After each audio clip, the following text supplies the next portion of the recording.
This lesson is about electrical circuits, and in fifth grade we have to understand that when electricity flows in a closed circuit, it can produce either light energy, sound energy, or heat energy. But before we start, let's get familiar with the parts of the circuit. The main part of the circuit is the battery, is a source of energy.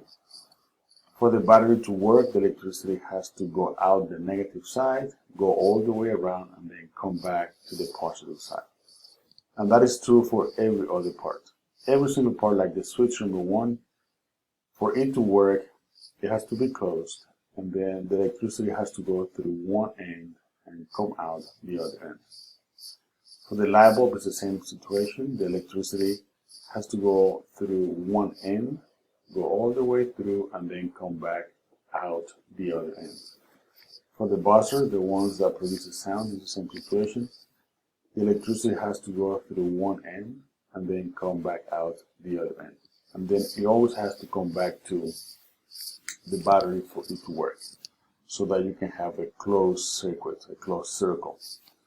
Alright, so let's go ahead and highlight the flow of electricity. The electricity is going to go out, and the negative side is going to go through the switch number 1. It is closed, so it's going to go through, it's like a bridge. It's going to come out this way. It's going to go inside the buzzer, then outside, and then it's going to go back. So that means that we have a little small circuit here that works perfectly. So the electricity went out, the buzzer number 1 is going to work. Alright, so let's try the next part.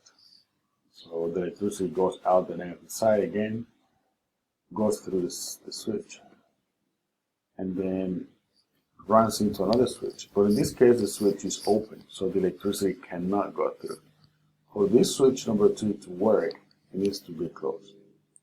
When you close this circuit, then the electricity can continue working. I'm going to use a different highlighter just in case.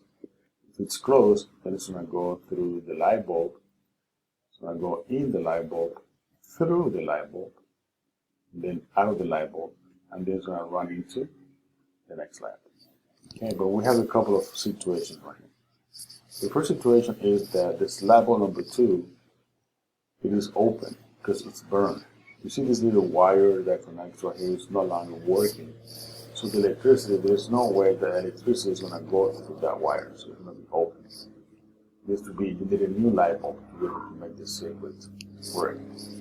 And when you look at the buzzer number 2, remember I told you that for it to work, the electricity has to go in one way and then come out the other way. But the buzzer number 2 only has one way in and no way out. So the buzzer number 2 is also not going to work. So for this circuit to work, you need to do 2 things. Well, for the light bulb 1 to work and the light bulb 2 to work, you need to do 2 things. Number 1 is you need to close the switch number 2, and you need to replace the light bulb number 2 as well. Okay, good luck in your presentation.